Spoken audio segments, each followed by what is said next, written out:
Donc le bilan général. Sophia Aram a en un an tweeté 649 fois et a abordé les sujets suivants par ordre décroissant. 28,4% de ses tweets étaient des critiques de la gauche, LFI et NFP compris. 20,6% étaient ouvertement contre l'islam. 11,1% de ses tweets dénonçaient l'antisémitisme ou soutenaient la politique d'Israël. 9,4% de ses tweets adressaient des critiques à l'encontre de la droite et de l'extrême droite.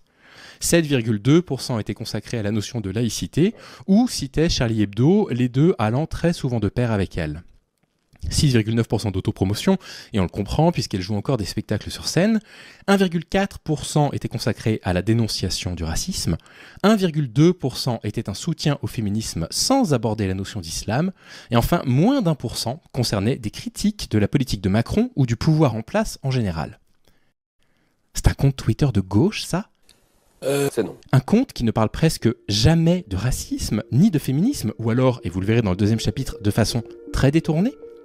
Un compte qui dénonce les dérives de l'islam dans un tweet sur 5, qui ne s'attaque au pouvoir en place que dans moins d'1% des cas. Et surtout, si l'on compare le nombre de critiques adressées au pouvoir, à la gauche et à l'extrême droite, voilà ce qu'on trouve.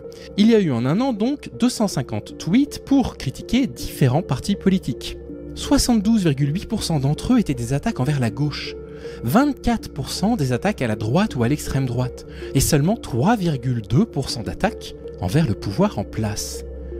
La gauche qui passe son temps à tacler la gauche, qui épargne systématiquement ou presque le pouvoir, égratigne épisodiquement le RN, non, ça peut pas être ça la gauche. 3 fois plus d'attaques en un an contre la gauche plutôt que contre l'extrême droite, le message est clair. Dans la tête de Sophia Aram, en France, la gauche est plus dangereuse que le Rassemblement national, les ciotistes et les zémoristes réunis. Pour quelqu'un qui dénonce aussi férocement l'antisémitisme, on peut douter de la cohérence de son orientation politique autoproclamée. En douter, ou alors envisager une confusion dans son esprit. D'ailleurs,